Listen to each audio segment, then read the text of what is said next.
কালু দাদা, তুমি শুধু এই গাছেই পানি দিচ্ছ যে? পাশের আম গাছটা তো পানি না পেয়ে শুকিয়ে যাচ্ছে। ওই গাছে পানি দিলে তো গাছটা সতেজ হয়ে উঠবে গো কালু দাদা। ওই শুকনো গাছে পানি দিয়ে কি করব? ওই গাছে তো কোনো আমের মুকুল ধরেনি। শুধু শুধু পানি দিয়ে কেন ওকে সতেজ করে তুলবো? আর এই গাছে আমের অনেক মুকুল ধরেছে, তাই এই গাছে বেশি করে পানি দিয়েছি। কারণ আম যখন বড় হবে তখন বাজারে বিক্রি করে টাকা পাবো, টাকা। বুঝেছিস টুনি? হ্যাঁ বুঝেছি, তুমি টাকার জন্য এই গাছে পানি দিচ্ছ। শোনো কালু দাদা, গাছ ফল ছাড়াও আমাদের অনেক কাজে লাগে। গাছের নিচে বিশ্রাম করতে পারি, গাছের কাঠ দিয়ে ঘরবাড়ি বানানো যায়। আর তাছাড়া একটা জীবন বাঁচানো মহৎ গুণ। টুনি, আমাকে এত জ্ঞান দিতে আসিস না তো। আমি নিজের স্বার্থ ছাড়া কোনো কাজ করি না। এবার যা তো, যা এখান থেকে। আমাকে বিরক্ত করিস না। না, আমি তো এখন এখান থেকে যাব না। আমি এই গাছে পানি দিব, তারপর এখান থেকে যাব। তোমার কলসটা দাও তো, এই গাছে কয়েক কলস পানি দেই।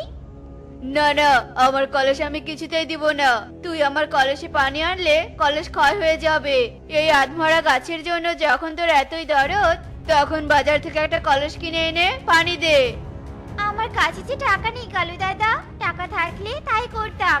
তুমি কলস না দিলে আমি অন্য কারো কাছ থেকে কলস এনে পানি দিয়ে এই গাছকে সতেজ করে তুলবো। এই কথা বলে টুনি সেখান থেকে চলে আসে আর সুখীর বাড়িতে যায়। সুখী দিদি, ও সুখী দিদি, তোমার কলসটা আমাকে দাও তো। একটা আম গাছ শুকিয়ে যাচ্ছে, তাই কলসে করে নদী থেকে পানি এনে আম গাছের গোড়ায় দিব। তা তো বুঝলাম টুনি, কিন্তু আমার কলসটা যে ভেঙে গেছে, নয়তো আমি তোমাকে কলসটা দিতাম। বিশ্বাস না হলে ঘরে এসে দেখে যাও। না না সুখী দিদি, দেখতে হবে না। আমি জানি তুমি কখনো মিথ্যে কথা বলো না। ঠিক আছে দিদি, তাহলে আমি আসি, দেখি আর কোনো ব্যবস্থা করতে পারি কি না।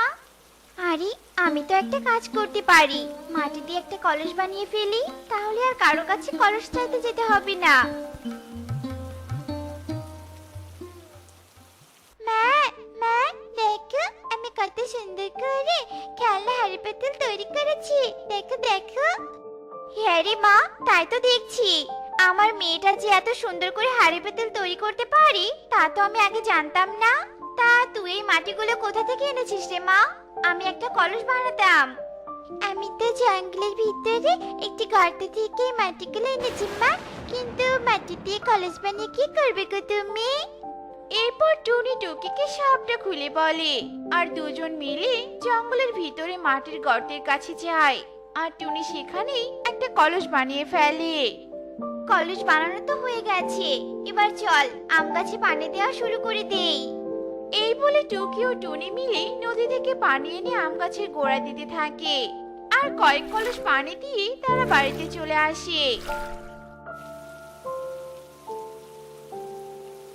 কালু দাদা এই গাছটাকে অবহেলা করে যত্ন নেয়নি। আজ যত্নের জন্য গাছটি তার প্রাণ ফিরে পেল। যাই হোক, ভালো হয়েছে। আমের তো মুকুল এসেছে, আম বড় হলে বাজারে বিক্রি করে কিছু টাকা পাওয়া যাবে।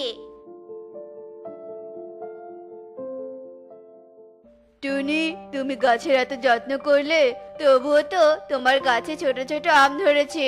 আর আমার গাছে দেখো কত বড় বড় পাকা পাকা আম ধরেছে। আমি তো তোমার মতো এত যত্ন করিনি। যেমন আম ধরেছে এতে আমি খুশি, কারণ এই গাছটা তো মরে যেতেই ধরেছিল। আমি যত্ন নিয়ে তার জীবন বাঁচিয়েছি, আর কিছু আমও দিয়েছি। আর আমি তোমার মতো অত লোভী না, বুঝেছো, যে টাকার লোভে গাছের যত্ন নিয়েছি। এখন তো এসব বলবেই। আমাদের কাছে বড় বড় আম দেখে হিংসা জ্বলে পড়ে আমাদের অপমান করছো। আমরা সব বুঝি। তুমিও টাকার জন্য এই গাছে যত্ন নিয়েছো, আর বানিয়ে বানিয়ে কিছু বলতে হবে না। কালু, টুনির সাথে কথা না বলে তাড়াতাড়ি আমগুলো পারো তো, নইলে টুনি আবার চুরি করতে পারে। বলাও তো যায় না, কখন মনে লোভ জন্মায়। হ্যাঁ কাকুলি, ঠিক বলেছো। সব আম পেড়ে বাজারে নিয়ে যাব। এরপর কালু গাছে সব আম পাড়তে থাকে, আর টুনি ঝুড়িতে করে এক ঝুড়ি আম পেড়ে নিয়ে বাজারে চলে যায়। আর এদিকে কালু কাকুলিরও গাছের আম সব পাড়া শেষ হয়ে যায়। আর কালু বস্তায় করে আমগুলো বাজারে নিয়ে যায়। আম নিয়ে যাও, আম পাকা পাকা আম, বড় বড় পাকা পাকা আম। এসো এসো দাদারা দিদিরা, নিয়ে যাও নিয়ে যাও। আমার দোকানের আম নিয়ে যাও। খেতে অনেক মজা, অনেক মিষ্টি। একবার খেলে বারবার খেতে চাইবে। আর টুনির গাছের আমগুলো অনেক ছোট আর অনেক টক। এসো এসো দাদারা। কালু, তাহলে দাও তোমার মিষ্টি আম আমাদের। তোমার মিষ্টি আমের কথা শুনে তোমার কাছে সবাই আমরা আম নিতে আসলাম। হ্যাঁ দাদা, ভালো করেছো। তোমরা একটু অপেক্ষা করো, আমি এক এক করে সবাইকে আম দিচ্ছি। এরপর কালু সবাইকে আম দিয়ে দেয় আর সবাই আম নিয়ে টাকা দিয়ে সেখান থেকে চলে যায়।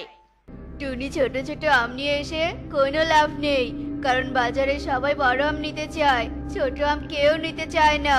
আর আমি কত বেশি দামে আম বিক্রি করলাম দেখেছিস? সেটা তোমাকে ভাবতে হবে না কালু দাদা। তোমার বড় আম তাই তুমি বেশি দামে বিক্রি করেছো, আমার ছোট আম তাই আমি কম দামে গরিব পাখিদের কাছে বিক্রি করব। এতে আমি কম টাকা পাবো, তুমি পাবে না। তাই তুমি তোমার মতো থাকো আর আমি আমার মতো থাকি।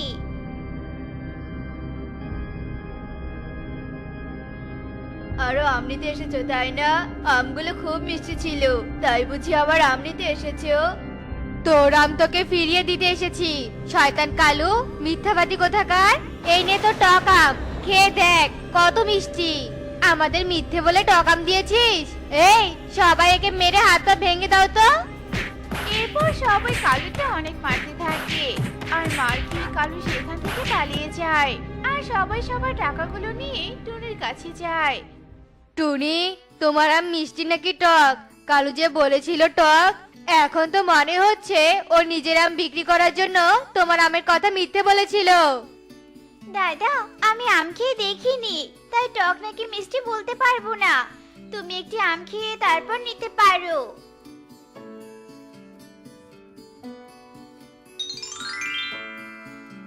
বাহ, এত মিষ্টি তোমার আমগুলো। আগে জানলে তোমার আম নিয়ে যেতাম, কিন্তু তুমি এত কম আম এনেছো কেন? দাদা, আমি আজ প্রথম আম বিক্রি করতে এসেছি, তাই কম করে এনেছি। ভেবেছি যদি কেউ আমার আম নিতে চায় তাহলে পরের দিন বেশি করে নিয়ে আসবো। তোমাকে কষ্ট করে বাজারে নিয়ে আসতে হবে না। আজ যা এনেছো তাই আমাদের দিয়ে দাও, আর কাল আমরা তোমার আম গাছ থেকে আম কিনে নিয়ে আসবো। এত মিষ্টি আম কি ছেড়ে দেওয়া যায়? এরপর টুনির কাছে সবাই আম নিয়ে সেখান থেকে চলে যায় আর কালু লুকিয়ে লুকিয়ে এসব দেখে রাগে বাড়িতে চলে যায়। আরে কালু, এমন রেগে আছো কেন? কি হয়েছে বলো তো আমাকে। এরপর কালু কাকলিকে সব কথা খুলে বলে। চিন্তা করো না, আমরা ওই টুনির আমের গাছ আমাদের করে নিব, কিন্তু টুনি বেঁচে থাকতে ওই আম গাছ তো আমরা নিতে পারবো না, তাই টুনিকে মেরে ফেলতে হবে। এরপর কালু কাকলি টুনিকে মেরে ফেলার ফোন দিয়ে আটতে থাকে। অন্যদিকে টুনি, মা টুকি, আমাদের ওই আম গাছটার আম খুব মিষ্টি, তাই বাজার থেকে আসার সময় তোর জন্য কয়েকটা আম পেড়ে নিয়ে এসেছি, খেয়ে দেখ তো রে মা। হ্যাঁ মা, আমগুলো খুব মিষ্টি। দুটো আম দাও মা, সুখী মাসিকে দিয়ে আসি। সুখী মাসি আম খেতে চেয়েছিল আমার কাছে। আচ্ছা ঠিক আছে, নিয়ে যা।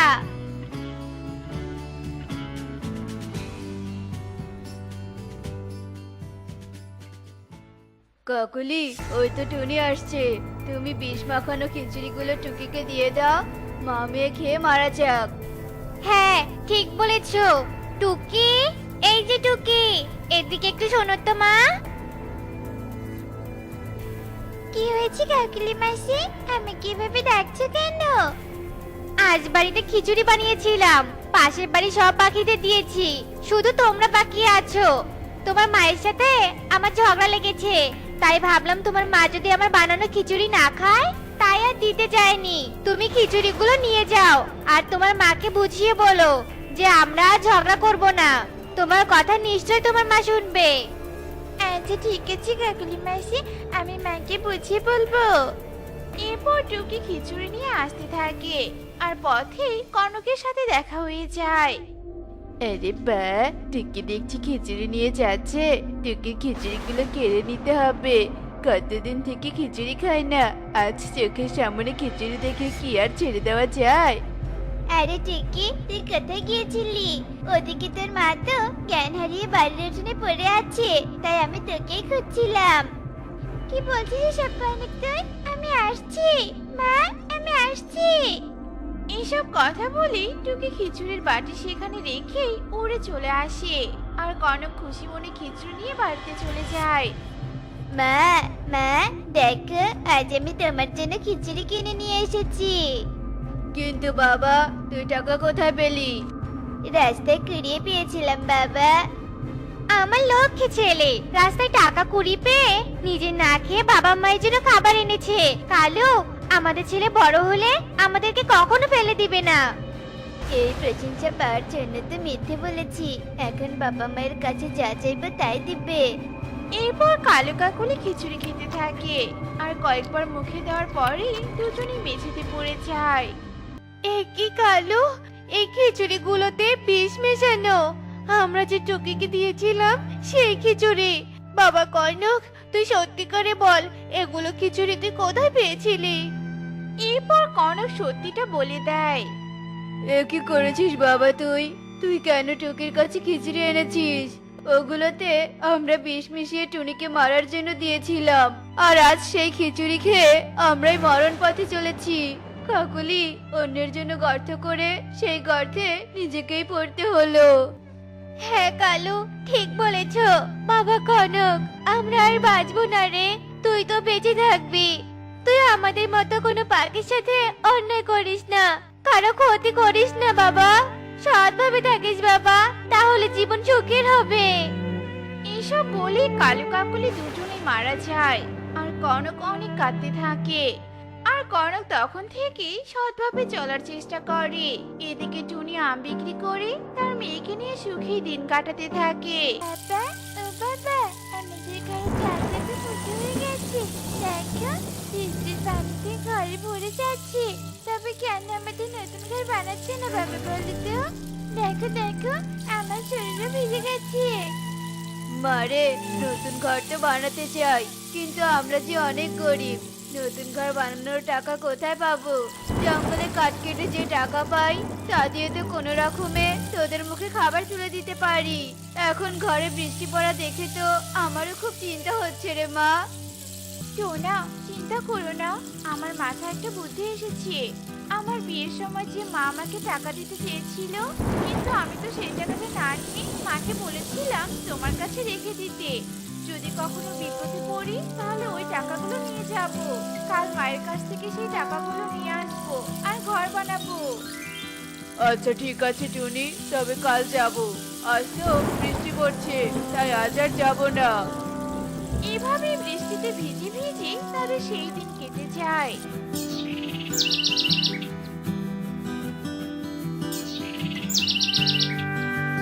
পরের দিন টুনি, টোনা ও টুকি মিলে টুনির মায়ের বাড়িতে চলে যায়। আর টুনির মা টুনিদের দেখে অনেক খুশি হয়ে যায়। কি রে মা, এতদিন পর মাকে মনে পড়লো বুঝি? মা, অনেক দূরের পথ, তাই টুকিকে নিয়ে আসতে পারি না। এত দূরের পথে তো টুকি উঠতেই পারে না। মা, আজ বিপদে পড়ে তোমার কাছে আসতে হলো। সে কি রে মা, কি বিপদ হয়েছে তোদের? বল তো আমাকে, খুলে বল। এরপর টুনি মিনুকে সব কথা খুলে বলে। তোর টাকাগুলো আমি যত্ন করে রেখেছি রে মা। অনেকদিন পর এসেছিস, কয়েকদিন থেকে তারপর যাওয়ার সময় টাকাগুলো নিয়ে যাস। না মা, এখানে দেরি করা যাবে না। বনে যে কাঠ কাটতে হয়, আমাকে এখানে কয়েকদিন থাকলে জঙ্গলের কাঠগুলো অন্য বন থেকে পাখিরা এসে সব কেটে নিয়ে যাবে। আপনি টাকাটা দিন, আমরা এক্ষুনি চলে যাব।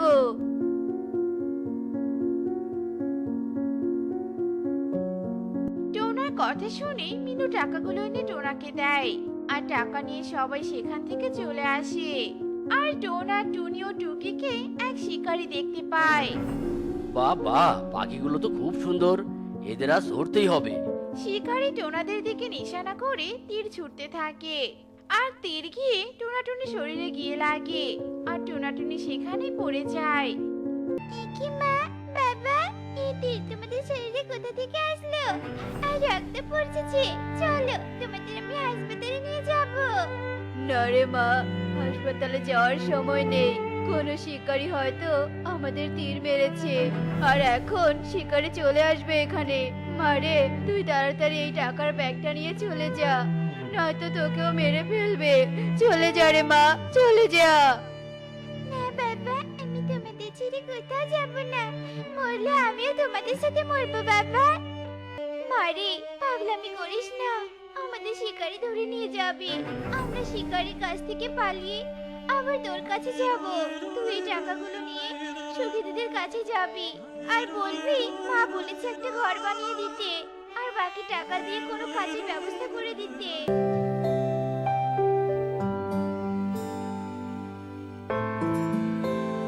এই রে, পাখিগুলোকে ধরতে চেয়েছিলাম, কিন্তু এরা তো দেখছি মারা গেছে। মরা পাখিকে দিয়ে আর কি করব? এই বলে রহিম সেখান থেকে চলে যায়।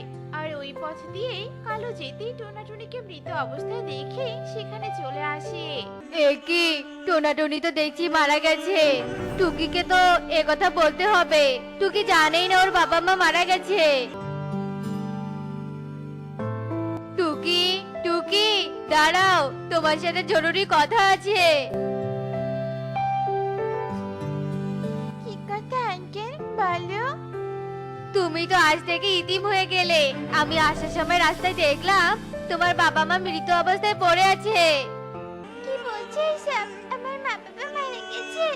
এখন আমি কাকে মা বলে ডাকবো আর কাকে বাবা বলে ডাকবো? মা বাবা, তোমরা আমাকে ছেড়ে কোথায় চলে গেলে? কেঁদো না টুকি, কেঁদো না। কাঁদলে তো আর তোমার বাবা মা ফিরে আসবে না। আর ব্যাগ হাতে, তুমি ব্যাগ হাতে নিয়ে কোথায় যাচ্ছো? এরপর টুকি সব কথা কালুকে খুলে বলে। আর সবটা শুনে কালুর মনে লোভ হতে শুরু করে। আরে, তুমি ওই সুকিকে টাকাগুলো দিতে যাচ্ছ? সুকি তো একটা চোর, ও বনের পাখিদের বাড়িতে চুরি করে বেড়ায়। আর তুমি যদি এই টাকাগুলো ওকে দাও, তাহলে ও তোমাকে টাকা দিবে না, সব টাকা আত্মসাৎ করে নেবে। তার চেয়ে বরং তুমি আমার সাথে আমার বাড়িতে চলো, আমি তোমাকে বাড়ি বানিয়ে দিব আর কাজের ব্যবস্থাও করে দিব। কালুর এমন কথা শুনে টুকি রাজি হয়ে যায় আর কালুর সাথে কালুর বাড়িতে চলে যায়। আরে কালু, তুমি আবার আমাদের বাড়িতে টুনির মেয়েকে নিয়ে আসলে কেন? তোমাকে সবটা পরে বলবো, আগে টুকিকে কিছু খেতে দাও তো। টুকির হয়তো অনেক ক্ষুধা পেয়েছে। টুকি, ব্যাগটা টেবিলে রেখে খেয়ে নাও। আচ্ছা ঠিক আছে কালু আঙ্কেল। এরপর কাকলি টুকিকে খাবার খেতে দেয় আর টুকি খাবার খেতে থাকে। এভাবে দিন পেরিয়ে রাত হয়ে যায়। আর রাত হতেই কালু কাকলিকে সবটা খুলে বলে। আরে কালু, তোমার মাথায় তো দেখছি অনেক বুদ্ধি। তুমি টুকিকে বাড়িতে এনে ভালো করেছো। চলো এবার আমরা আমাদের কাজটা সেরে নেই, নয়তো টুকি আবার জেগে উঠবে।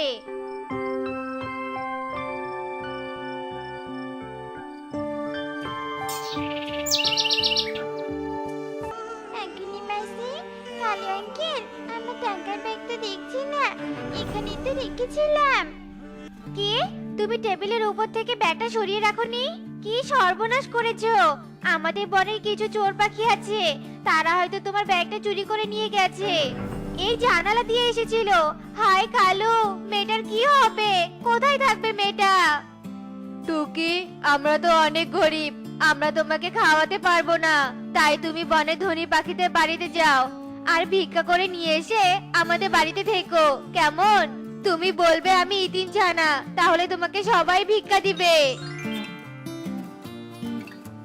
তারপর টুকি ভিক্ষা করতে বেরিয়ে পড়ে আর পেঁচার বাড়িতে চলে যায়। বাড়িতে কেউ আছেন? আমাকে কিছু টাকা দিন, আমি যে এতিম ছানা, আমার মা বাবা কেউ নেই। এই নাও ছানা, কিছু টাকা, যাও খাবার কিনে খেও। টুকি এভাবে ভিক্ষা করতে করতে সুখীর বাড়িতে চলে যায় আর ভিক্ষা চাইতে থাকে। তখন সুখী বাইরে চলে আসে। আরে টুকি মাঝি, তুমি এভাবে ভিক্ষা করছো কেন?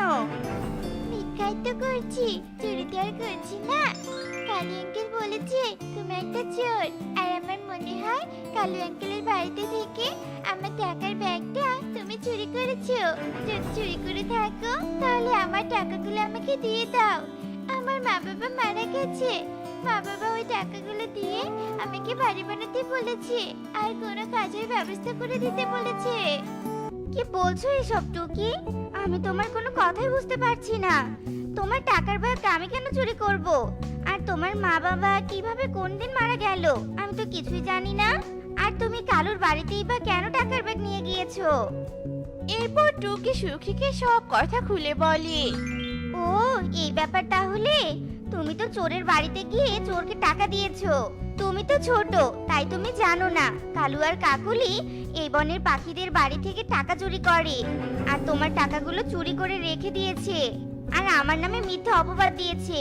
কালু কাকুলি চুরি করে বনের পাখিদের কাছে অনেক মার খেয়েছে, তাই এখন এমন ভাবে চুরি করে যে কেউ আর বুঝতেই পারে না, ধরতেও পারে না। তাই নাকি? আর শয়তানরা আমাকে কত মিথ্যে কথা বলে ভিক্ষা করতে পাঠিয়েছে। তোমাকে ভিক্ষা করতে হবে না, আমি তোমার টাকা এনে দেওয়ার ব্যবস্থা করছি। তুমি আমার বাড়িতে থাকো।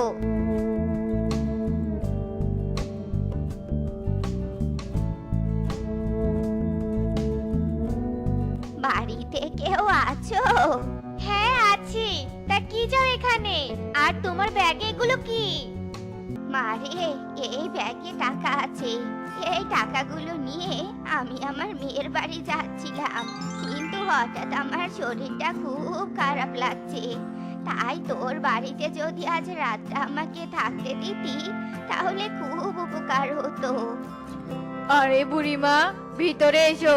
তুমি আমাদের বাড়িতে আজ থাকতে পারো, আমাদের কোনো সমস্যা নেই। কেউ বিপদে পড়লে সাহায্য করা আমাদের দায়িত্ব।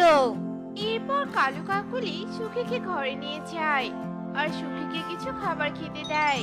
এভাবে রাত হয়ে যায়। রাত হতেই সবাই ঘুমিয়ে যায় আর সুখী ঘুমের ভাব ধরে জেগে থাকে। যেই মধ্যরাত হয়ে যায় তখনই কালু কাকুলি বিছানা থেকে উঠে পড়ে। বৃদ্ধা ঘুমিয়েছে, চলো ব্যাগটা আমরা আলমারিতে লুকিয়ে রাখি।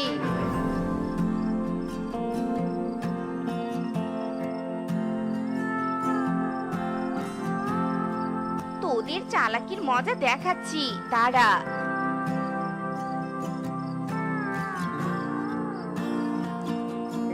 এই বলে সুখী টুকি টাকার ব্যাগটি আলমারি থেকে নিয়ে বাড়িতে চলে আসে।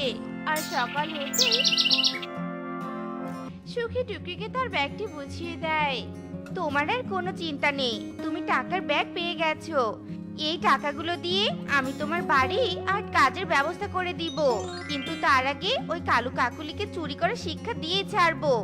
চলো আমরা থানায় যাই আর পুলিশকে ওদের নামে সবটা খুলে বলি আর ওদের পুলিশে ধরিয়ে দেই।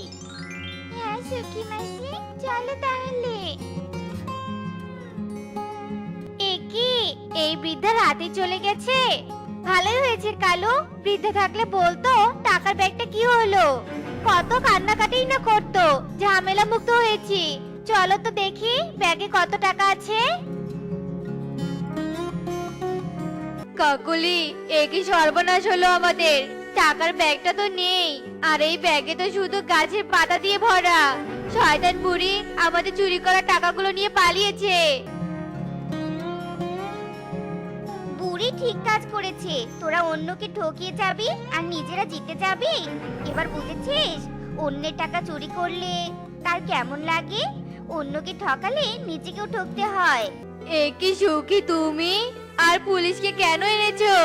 এরপর সুখী তার বিদ্যা সাজার সব কথা কালুদের খুলে বলে। স্যার স্যার, আমাদের ভুল হয়ে গেছে, আমাদের এবারের মতো ক্ষমা করে দিন। আমরা আর কখনো চুরি করব না। তোদের মতো খারাপ বড় চোর পাখিকে ক্ষমা করে দিব? তোরা একটা এতিম মেয়ের টাকা চুরি করেছিস, তাহলে তোরা কত বড় চোর নিজেরাই বুঝে নে। কেউ বিপদে পড়লে তার পাশে থেকে সাহায্য করা উচিত, তার পাশে থেকে তাকে বিপদে ফেলা উচিত নয়। আর তোরা তাই করেছিস। চল এবার জেলে চল, জেলের ভাত খেলেই তোদের চরম শিক্ষা হয়ে যাবে। এরপর পুলিশ কালু কাকুলিকে ধরে থানায় নিয়ে যায় আর সুখী টুকি টাকা দিয়ে টুকিকে একটা বাড়ি বানিয়ে দেয় এবং বাকি টাকা দিয়ে একটা ফুলের দোকান দিয়ে দেয়। আর টুকি ফুল বিক্রি করে সুখে দিন কাটাতে থাকে। ছোট্ট মেয়ে টুকি গাছ লাগাতে ভীষণ পছন্দ করে, তাই সে বিভিন্ন প্রকার ফল ফুল আর সবজির গাছ লাগাতো।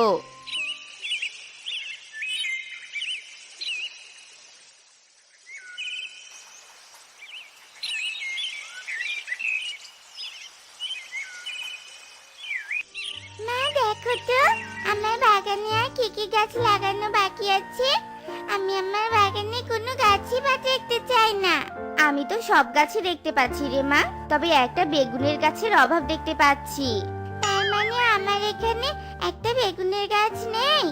আমি আজকে একটা বেগুনের গাছ এনে লাগাবো, কিন্তু কোথায় পাবো মা বলো তো?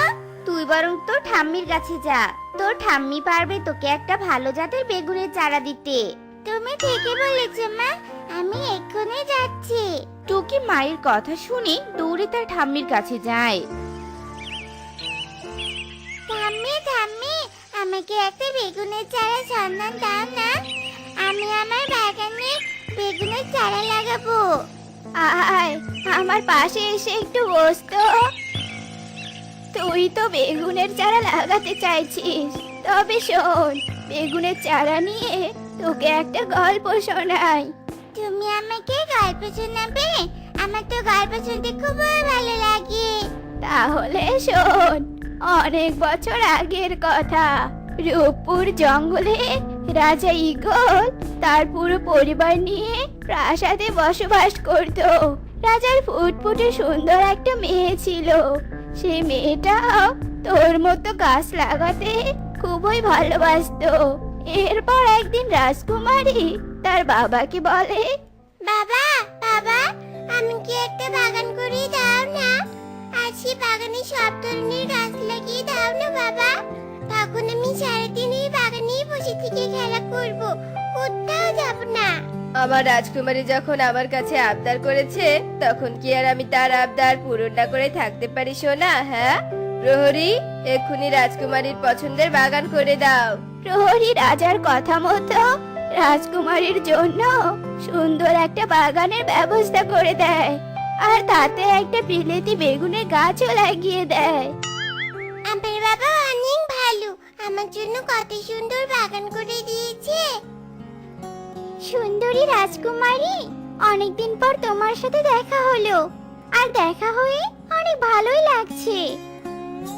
আসলে আমি অনেকদিন থেকে কোনো বাগানে যাই না, তাই আর কি তোমাদের কারোর সাথে দেখা হয় না। শোনো, এখন আমি ভোজন করতে যাব, পরে এসে তোমার সাথে গল্প করব, কেমন? ঠিক আছে রাজকুমারী। রাজকুমারী খাবার গ্রহণের জন্য প্রাসাদে চলে যায়। এদিকে বেগুন গাছটি প্রজাপতিকে বলে, এই প্রজাপতি, তুমি রাজকুমারীকে সুন্দর কেন বললে? হ্যাঁ, তুমি কি জানো আমি রাজকুমারী থেকে কত সুন্দর? আমার কাছে কত বেগুনি রঙের ফুল ধরে আছে। তুমি তো দেখছি ভারী অহংকারী গাছ। যে মালিক তোমার তার বাগানে জায়গা দিয়েছে, তুমি তার সাথে নিজের তুলনা করছো? মূর্খ গাছ কোথাকার। তোর তো দেখছি সাহস কম নয়, আমাকে মূর্খ বলিস? দেখ এবার তোকে আমি কেমন গিলে খাই।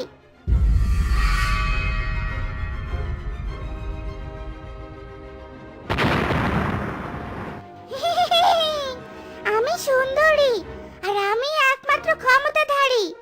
আমার কাছে যে আসবে আমি তাকে ভস্ম করে নিব।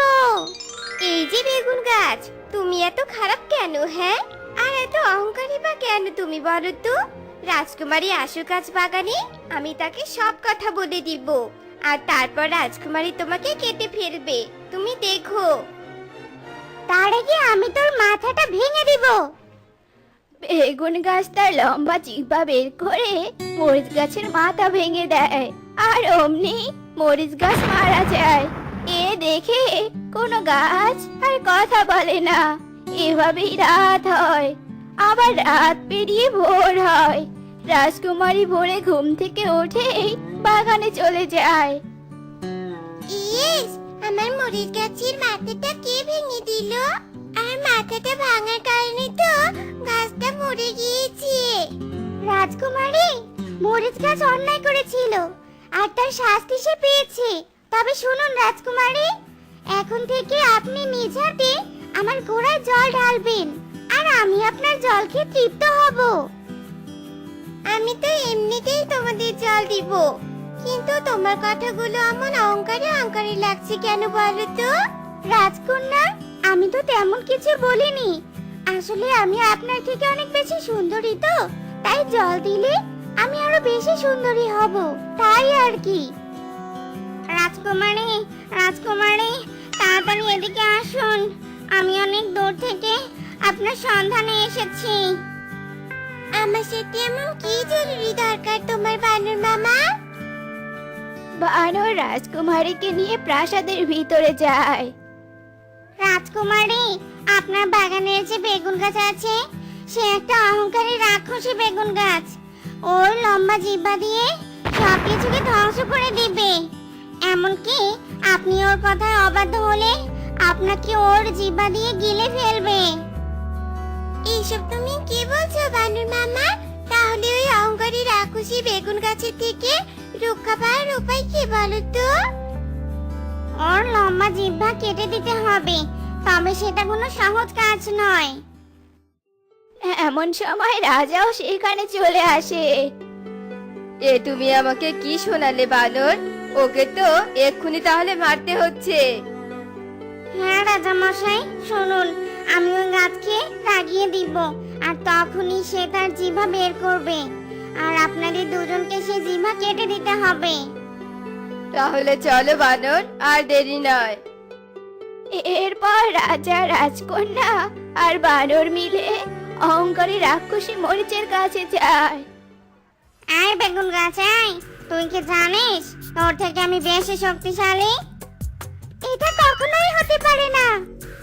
তাহলে একবার পাঙ্গা নিয়েই দেখা যাক। গাছ কোনো কথা না বলে তার লম্বা জিহ্বা বের করে বানরকে খেতে যায়, আর তখনই রাজা তার তলোয়ার দিয়ে জিহ্বাটা কেটে দেয়, আর অমনি বেগুন গাছে আগুন লেগে যায়। এ তো ভয়ানক গল্প শোনালি ঠাম্মি। এমন গল্প শুনে তো আমার খুব ভয় করছে। ভয় পাস না, শুধু গাছ লাগানোর আগে সাবধান থাকিস। যা, আমার ঘরের সামনে একটা বেগুন গাছ আছে, সেটা নিয়ে তুই তোর বাগানে লাগিয়ে দে। টুকি কোনো কথা না বলে দৌড়ে তার মায়ের কাছে চলে যায়। তো বন্ধুরা, আমাদের আজকের এই গল্পটি তোমাদের কাছে কেমন লেগেছে তা কমেন্টে জানাতে ভুলো না কিন্তু।